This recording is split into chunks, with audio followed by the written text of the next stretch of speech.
we would have played a couple. Well, ODI has been a horrible year for us as well, given the fact that we missed out on the 50 over World Cup. What are your thoughts first, before we even start off with ODI Series of the year? West Indies missing out on the 50 over World Cup. Your thoughts on that?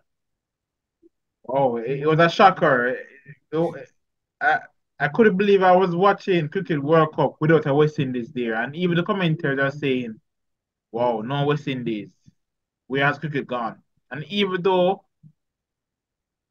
West Indies cricket regarding ODI has been seeing a steady decline from 2000 coming up. Yes, we won 2004 champion trophy and runner up 2006, but there was a point up to between 2015 to 2019, we did not win any ODI series. We were not winning ODI series against top teams, and we're losing a lot of ODI games. So this was a writing on the wall, and we needed the shake-up. This was a shake-up that we really needed. So it was bad, but even though that happened, we have seen how we have achieved something significant at home from we not making World Cup. But let's look at overall 2023. So we started the year and we lost 2-1 to South Africa. We went to the United Arab Emirates and we won 3-0. Didn't make it to the World Cup. Then we lost 2-1 to India. And to finish the year, we beat England 2-1. So in series, I found that we always win, or at least one game out of three, we Right, would always find a way to win one. right. But it's just consistency. So out of 10, what do you rate our ODI performance for the year out of 10? All right. I rated 6. Why I gave it a rating of 6. We beat England at home in the ODI series for the first time in 25 years. That was really, really a huge But that's just achievement for last week. What about the the rest last. of the year? Well, the earlier part of the year, if we had not won that ODI series against England at home, I would have given it a 3. Yeah, yeah. So the win against England at home gave it a big boost, big boost. And for the ODI team, ranking in the 3 aspects of the game, I think the batting is above average for ODI team. The bowling is average, but we will need to work harder on is the feeling. So what allowed us to win ODIC was the feeling. So I believe if the fielding remains top quality in ODI cricket, I believe we will win more ODI games and also we'll win more series. Even the World Cup qualifiers, the games we lost them because of our fielding. We dropped so much catches, even the other catches we dropped as well. So the feeling is what really we need to work on. And I think the poor feeling has to do with low physical fitness and low mental fitness. But in the series against England, I see where the physical fitness have improved significantly, and also the oh I think the other series we didn't lose 2-1, it was actually 1-1. In the Yes, first yes, game yes. was My bad. It was actually 1-1 where the right, first match was abandoned. So we right, won the second one and then we lost the third one. right, right. But let's So start from here. This ODI series in South Africa, this one I actually got up and watched because I know white ball cricket, West Indies, we and do West better. Indies in white ball and red ball were two different entities. Right, right, Yeah, right. in Test cricket, yeah. But West Indies in white ball cricket were definitely better than the average team. So in the first ODI, we got over 300 runs. Shea Hope again, or run machine or captain, went down, started batting at 4, and he blistered 300. He allowed the team to get to 330 odd. And then one thing I noticed with South Africa, when they're chasing, especially big totals, they tend to crack under pressure. As you can see here, 335, as we said, we had made. And South Africa cracked under the pressure, and so we won. And Shea Hope was the man who unbeaten 130 odd, you know. 130 odd. I don't remember if it was unbeaten, but he made 130 odd. And so we won that game. I mean, this match, your thoughts on it to start the Sammy era with white ball cricket, 330 yard, One, excellent one, bowling performance. one thing I can say that Darren Sammy, he's a creative leader. And I think what is missing in West Indies cricket is creativity. We are too black and white when it comes to decisions. The decision to let Shea Hope bat at four, the excellent one. His average has increased and also his strike rate. So in allowing other batters more responsibility to give the team a better start and allow the finishers. And one thing I respect with Shea Hope batting, he's an impact player in the sense when he score runs, teams know the possibility of West Indies winning increases drastically. Back in the day, we'd have some batters making runs and team would lose. I love when we have batters and bowlers when they perform, the team wins. So Shea Hope realized when he score runs, the team wins. So that would give him an extra push to perform more consistently. And I think what Shea Hope provides now batting at four, if you look at it, Brandon King, well, whoever opens, they're gonna blaze the power play. So I like the new thing that Sammy is implementing, and it started here in South Africa where he says that he wants in the power play we get 60 runs. Even if we lose a wicket, that's fine. But Right. minimum 60. Basically, they need to go at over a run a ball in the power play. Then now the middle over period or number 3, 4, and 5. These three guys.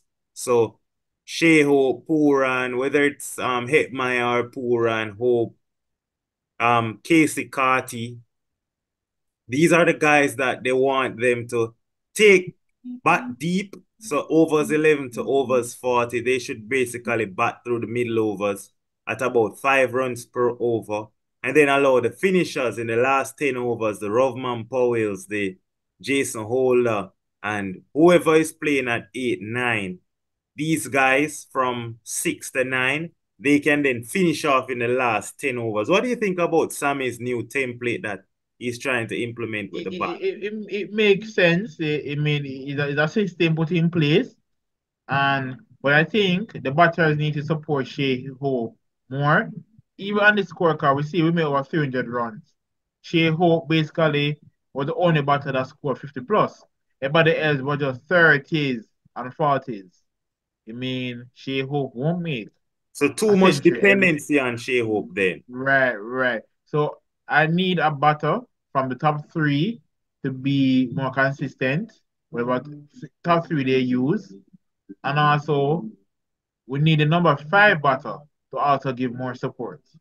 Because whereas games where West Indies don't score runs, where Shave doesn't score runs, the scorecard looks quite dismal. Definitely. And if you even fast forward to the second ODI, Brandon King got the start. But if you notice, Shea Hope, when he went early, it's a struggle to bat 50 overs once Shea Hope departs. Puran, for some reason, loves finding his way to about 30 yard. Right, right. Yeah, So that's the disadvantage of playing so much T10 and T20 cricket. You can make a 39 and you let a team win. But that's not ODI. 39, 30s, and 40s do not win you ODI games. 30s and 40s win you T10 and T20 games. definitely. But I mean, to be fair to Nicholas Puran, he has averaged around about 39 in ODI cricket. And for the year, and if you look at our other players, how many of players do we have averaging 39, 40? Puran is still up there. So Right. even though he's not converting his starts, he may get a 50 and a century here and there, but he is giving the team some impetus in the middle Right. as well In the as middle he's getting overs. Right. started. And one thing I realized dissecting Dan Sammy coaching style is placing a lot of emphasis of the team scoring runs in the middle overs. We have this habit of blazing the first 10 and blazing the last 10, and then the 30 overs in the middle, we basically move a snail pace. So Yeah, Shea Hope and Nicholas Piron, their responsibility to ensure that they're aggressive against the spinners. So what with that system put in place, once we bat 50 overs in ODI cricket, more often than not, we will we will be scoring over 300 runs consistently. And we don't want to talk too much about just the batting, the bowling as we saw. What do you make Mhm. of the bowling in on this tour? Because they did fairly well. They took a lot of wickets, 16 wickets in 2 matches. What do you think about the bowling? I think the bowling, West Indies bowling in ODI cricket is a hit or miss.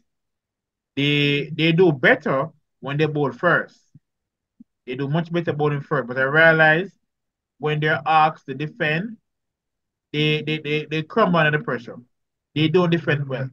And even though the batters most times provide above par scores when batting first in ODI cricket, we see a lot of the times the bowlers failing to defend. So if teams when teams realize that okay, to beat West Indies ODI cricket, just let let us let them defend. Because West Indies bowlers don't defend when. No, Very just to rarely. ask you a question. Is it a case of the bowlers unable to defend, or is it a case where the batters are not putting enough runs for the bowlers to defend? I believe the batters are putting more. They're putting above par score. Based on the par score, when I listen to the commentators, most is above par. But I feel toward the last 10 overs, most time watching the game or defending the last 10 overs, I pay a lot of attention to win probability in ODI cricket more than T20 because it doesn't change so much. We will have a win probability of 90% in the last 10 overs and we still manage to lose. So bowlers, they lack the ability to finish off games. So for when we're playing ODI cricket, I really want Shea Hope to bat first more often to give the bowlers opportunity to defend. If you're not able to defend scores, so first let them know how to defend above par scores, let them know to defend par scores. So we're able to defend par scores and above par scores, then we're able to defend under par scores. Definitely. I hear you. I get the reasoning behind that as Right, well. right, right. But so far in ODI cricket, apart from this South Africa series, we then went on to the World Cup qualifiers where everything got abysmal, right? So we went there as the favorites, Right, ahead of right, Sri Lanka as well, right, right. and we were utter rubbish. All right. What do you So make of the qualifiers? It's even harsh for me to present the statistics. no need for statistics for that. We don't want to remind of that. But the batting was was enough for us to win. The issue is our bowling attack was one dimensional. Too much of our bowlers did the same thing. And the absence of Yannick Carrier really affected us because Yannick Carrier was in excellent form before the injury. He had a freak injury and we missed his leg spin. Even the warm-up games, the same team that beat us in the actual games, we beat them comfortably in the warm-up game because we lacked a quality wrist spinner. Roshan Chase, yes, he's a quality off spinner, but he's not an attacking option, he's a defensive option. When you're playing on flat pitches, our bowlers lack the ability to take wickets and flat pitches. So if the pitch is not offering assistance, our bowlers struggle. They struggle immensely. And I feel the lowest moment of the qualifiers was our inability for us to defend a 350 plus score against Netherlands. Yes, the game was tied and went to super over, but Jason Ola bowling in the super over was terrible. Man of his experience, he should have done a lot better. So we had too much all rounders. We have too much bowlers doing the same thing, and if the pitch does not suit, you need a variety in your bowling attack. One person is doing different things, and that is where it fell short in the ODI. I'm a big fan of Kyle Myers, but when you have an opening batter, you need an opening batter to produce runs. Can be a case now you're saying, okay, he will bowl a new ball and get to just swing and take one or two wickets. That is not his primary role. We had too much all-rounders in our ODI setup. And I respect that. Darren Stam and Shea Hope, they're moving away from having too much all-rounders. We have two genuine specialist batters opening. We have a specialist batter at number three, a specialist at number four. So I see the change of us having specialist batters in our top six. So that is the form we need to have a six specialist batters, a all-rounder at number seven, a genuine all-rounder at number seven, and a number eight and number 11. They can be bowling all-rounders. But we can't afford to have all-rounders in our top six. We need six specialist batters. Definitely, definitely. Now, looking at the statistics from the World Cup qualifiers, if I actually looked at it, Nicholas Pooran, he was our top performer, 350 runs, Right, averaging 70.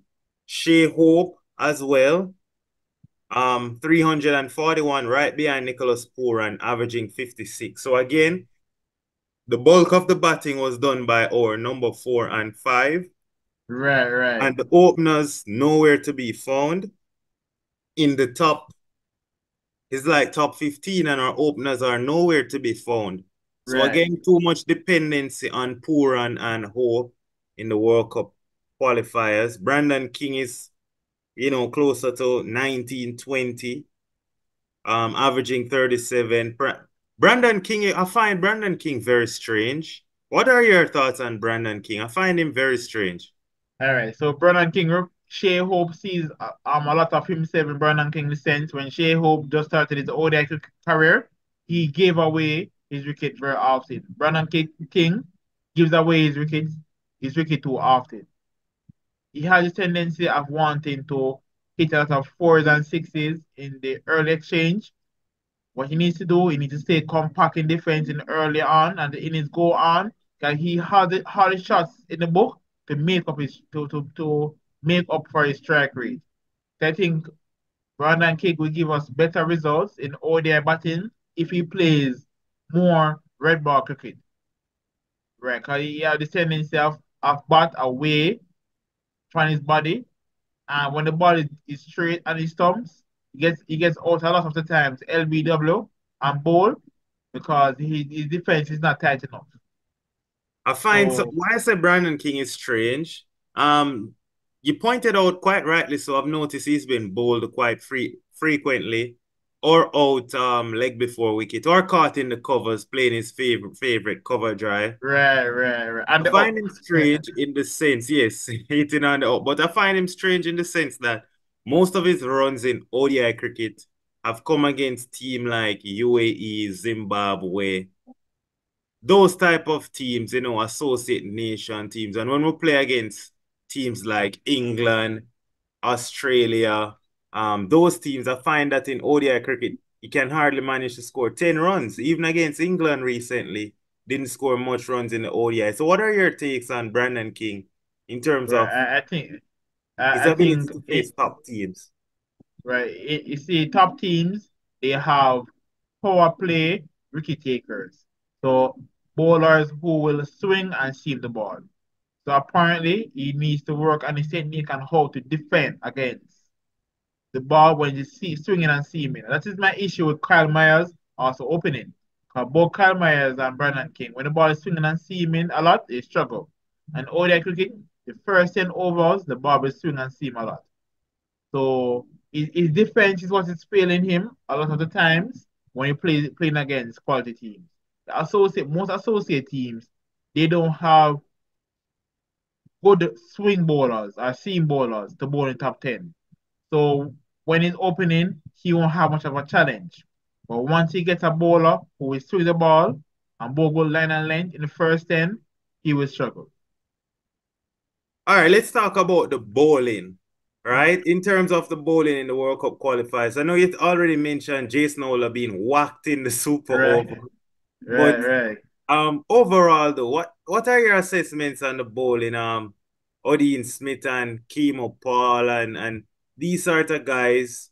What were your They, assessments? uh, they, they lack creativity and in the sense that they have a plan to bowl to a particular batter. If that doesn't work, they lack ability to come out and say, okay, this is not working. Let me try this. So you see they bowl in the same type of deliveries and being work at the same place. and they have this ability, the inability to adjust on the spot. And right, so Kimo Paul has serious fitness issues because he's injured a lot of the times. So we lack genuine Ricky takers. Our bowlers in ODI cricket in the World Cup qualifiers, they were defensive bowlers. The only attacking bowler we had was Azari Joseph. And Tim Azari Joseph, he will take wickets, but he will go for a lot of runs. He And bowls but a lot of boundary. as you speak on Alzari though, Alzari only got 8 wickets, but he Right. had about 7 catches dropped from his Yes. bowling. That could have Yes. easily been 15. Right. Yes. Azar Joseph does surprising enough. Azar Joseph is an excellent fielder. He feels very well. I don't recall seeing Azar Joseph drop a catch. But it's amazing that so much catches are dropped off him. So Exactly. again, the So feeling, the, the the, the fielding. feeling, the feeling did not back up our bowling in the World Cup qualifier. Yes, they were not as potent as they should have been, but the potency was affected by the drop catches. When it And comes the to West three Indies drop bowling, catches against Zimbabwe. What do you think about that? Because Zimbabwe making 200 and I think 30. We dropped mhm, 3 catches. Those 3 guys are in time to make 50s. And that could have easily been 180 and we win the game. exactly. So when they drop catches, they basically placing more pressure on the batters and more pressure on the bowlers as well because when you give a batter a chance, you basically give an opportunity to get settled and make some runs. The shot that he plays to get out, more than likely, he's going to put away that shot.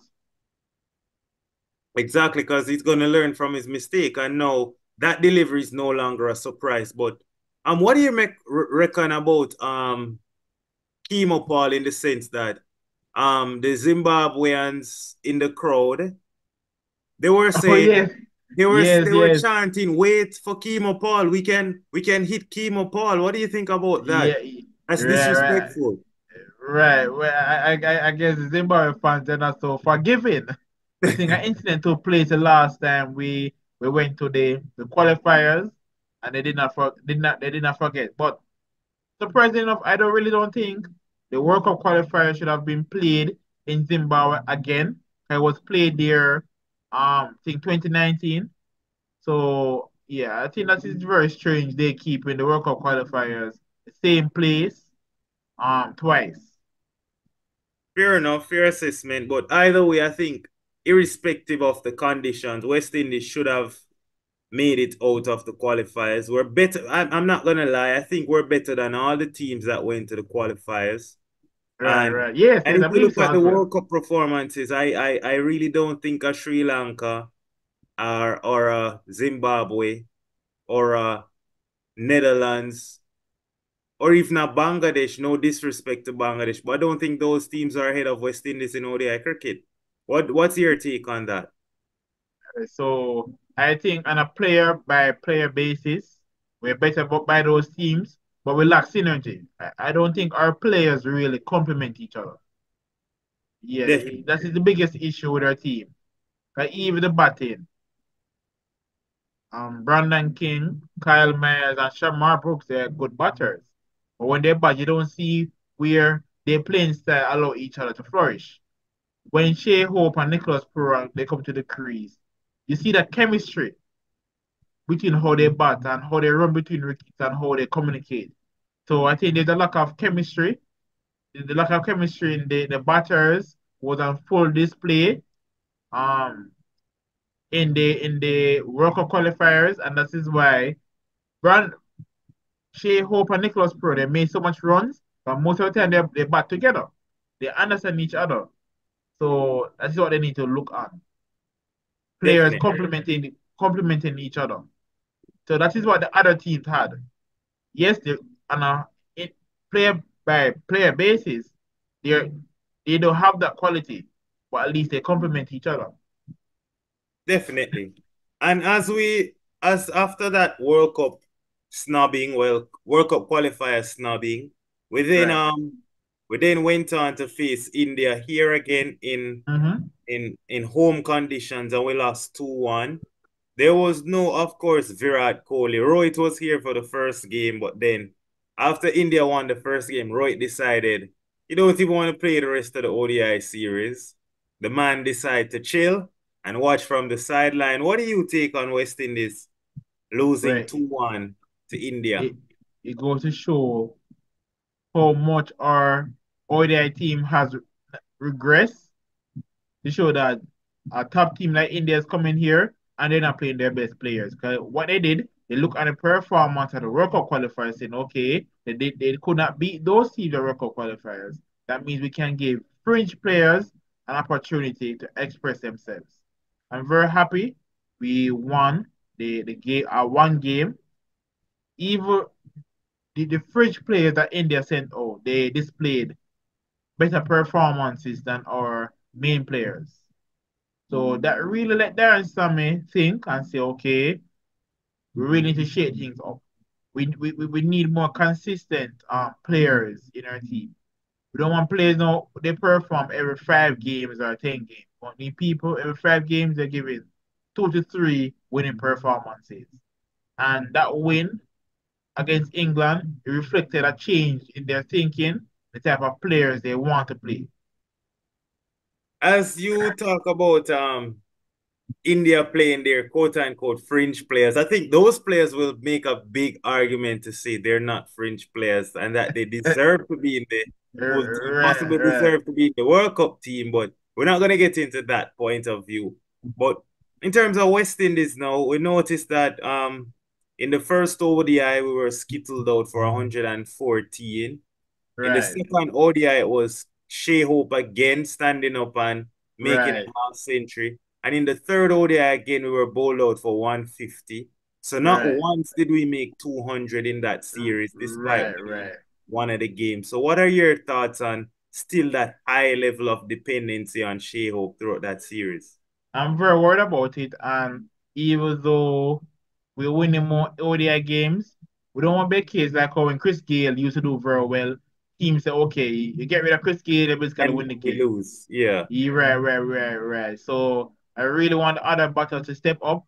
We want us to win games when Shea Hope. I want us for 2024, I want us to win an ODI game with Shea Hope feeling. That is very, very important. Very important. So I'm paying close attention to when we win, who contributes.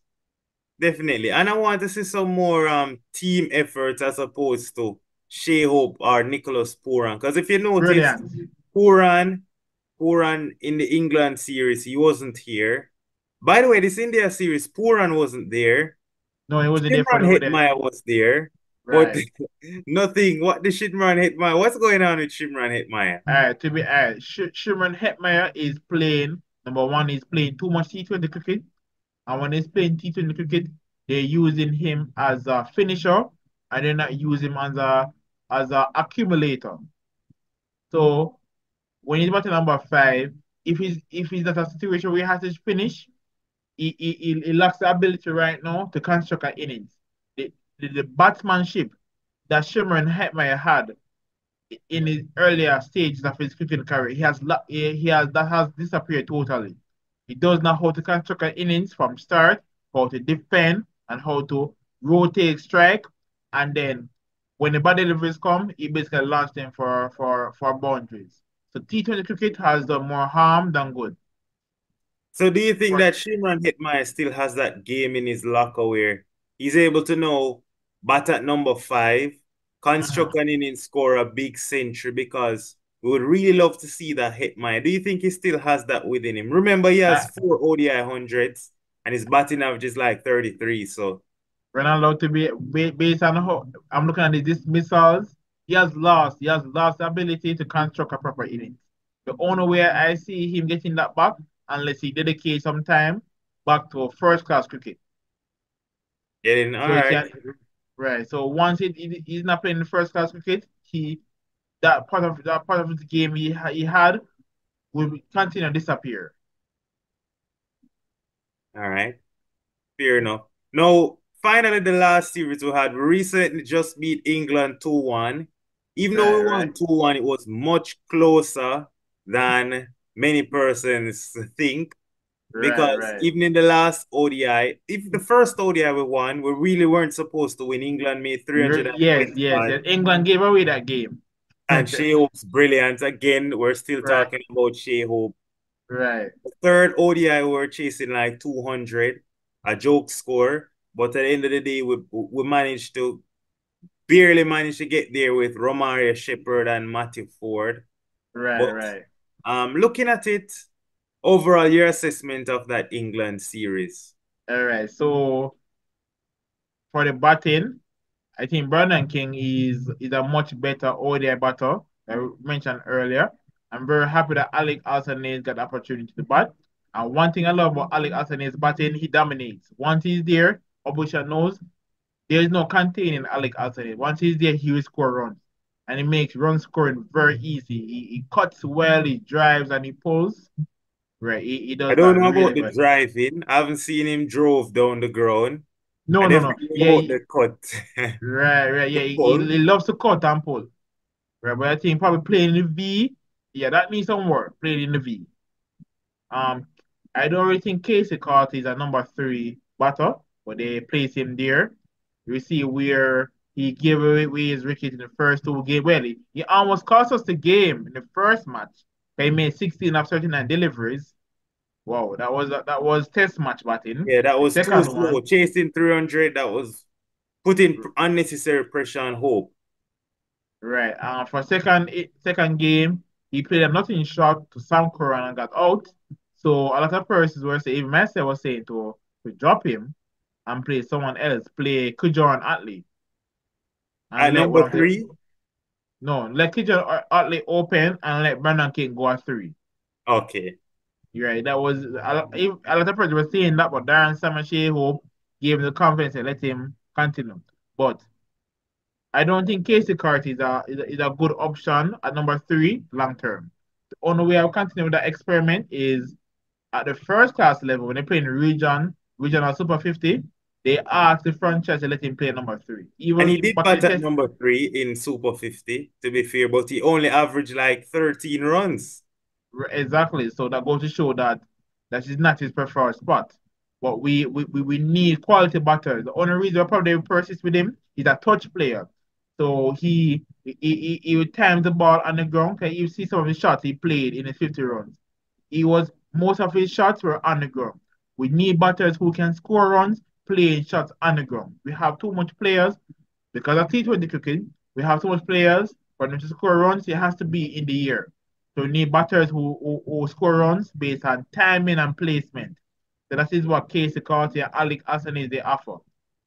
Number four, we have Shea Hope. Number five is really Nicholas position. But Unavailability due to T20s. right. So But for Sherman now, my it is Hetmeyer. right, from very poor number five. Maybe we need to move away, let him play some more regional Super 50 to get back some his game. Sherfane Rutherford, he has a lot of potential to be a very good ODI player. He has all the shots in the book. He plays spin and pace reasonably well. He both can both some overs, but we need to work on his strike rotation and keeping the ball out on the ground. But again, that would only develop if he plays red ball cricket. And so much franchises around the world, would he dedicate a season and need to go on some West Indies A tour? Don't know. Number At the end of the seven, day, how are these players gonna get on an A tour? Is the selectors have to select them. So Puran has right, expressed availability to play tests. And since Puran has said that, I think West Indies has only given him like two first class matches. right, Since right, then, why are the selectors not selecting them to play red ball cricket? They can't select themselves. right. That is very true. But I think in the ODI, Ramara Shepard he has increased. Well, in the initial, I placed Ramara Shepherd and Odin Simmons in the same category as bits and pieces players. But Ramara Shepherd has really improved on his bowling, especially his death bowling. But, Definitely. he was always a very good mega overs bowler, but his death bowling has also improved. And I see where Shea Hope is trying to let him work on his new ball bowling. So yeah, he's our premier bowler. And then we have I believe, I believe that we should have a leg spinner, but I'm iffy about Yannick career because Yeah, he gives away too much boundary deliveries. He will give in a 10 over spell, he will give you only six genuine Ricky taking deliveries. And quality batters will block all six. You need to be giving Ricky taking deliveries on a consistent basis. And because he gives away so much boundary deliveries to basically easy pressure, he will most time give just one wicket in a 10 over spell and go for over 60 runs.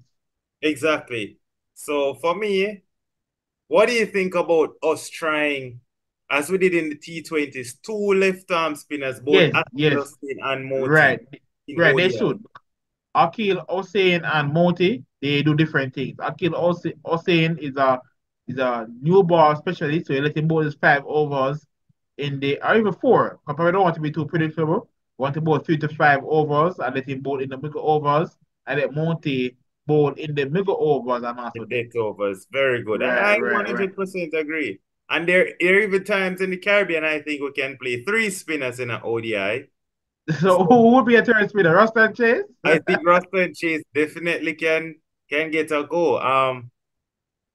At this point, I don't think Hetmyer is doing enough to Right. justify him batting at five. He's not making a lot of runs anyway.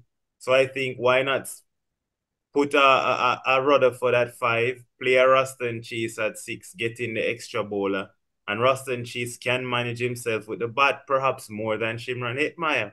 Yeah, at this point, I believe so. I believe so. I But believe I so. understand the need for a left-hander in the middle at five there. We want to keep that, especially with Pooran to come back. Right. We definitely want to keep a left-hander there. But in the meantime, I think why not? Ruston Chase has shown that he's quite capable to, and he bowls very well, especially in international matches. He does very well Right. with the ball. Right.